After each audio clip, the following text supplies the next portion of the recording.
Let's take a look at some basic navigation and also how to enter text numbers and make some edits. You can always use your arrow keys on your keyboard to navigate around. You can also use your mouse to click on areas that you'd like. You can hold the mouse and drag to select a region or a range. You can click on the column headers to select the whole column, all 1 million cells all the way down.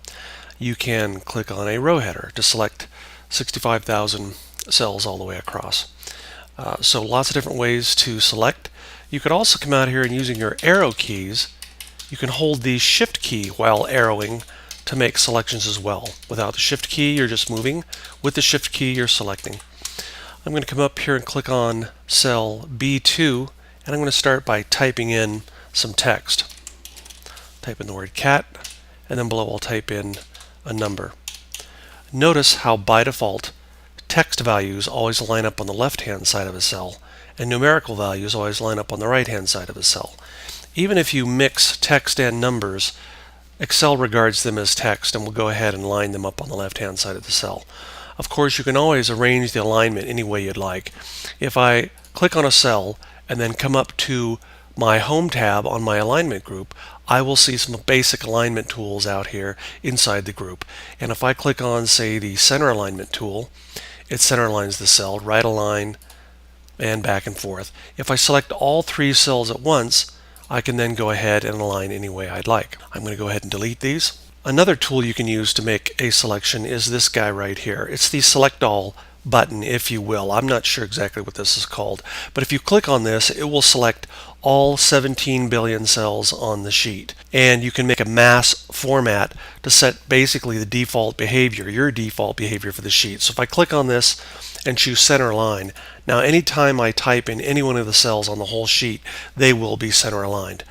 I'm going to start by coming out here and clicking on cell B2, and I'm going to go ahead and type in the word January. Now if I come out here and I want to delete this cell, all I have to do is press the delete key to take it out. I could also come out here and type right over the top of it. This will in effect delete it and also type a new value over the top of it.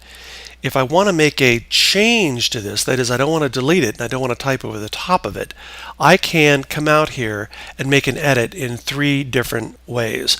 I could come out here and double click on the cell, and it'll place a flashing cursor inside the cell. Also notice that up next to my functions button, I get a check mark and an X, which tells me that I'm currently in edit mode.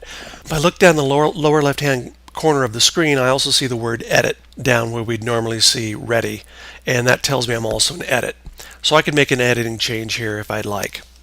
Another way to edit is to select the cell and then come up to the formula bar and edit inside the cell. And sometimes this is most effective because you can see everything in the cell, even though the cell might be very small. You can see everything that's typed in the cell by using the formula bar up here.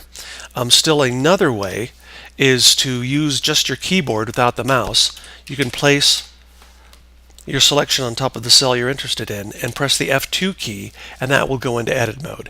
And then you can make an editing change that you'd like. And I'll come out here and just change this to, say, April 1st. And when I press enter, it makes the change. Still another editing technique you might be interested in is this. If you come up to a cell and you make an editing change, and you accidentally type in something you didn't want to type in, you can just back out of your whole editing by pressing the escape key, and that will take you right back out of the editing without saving any changes whatsoever.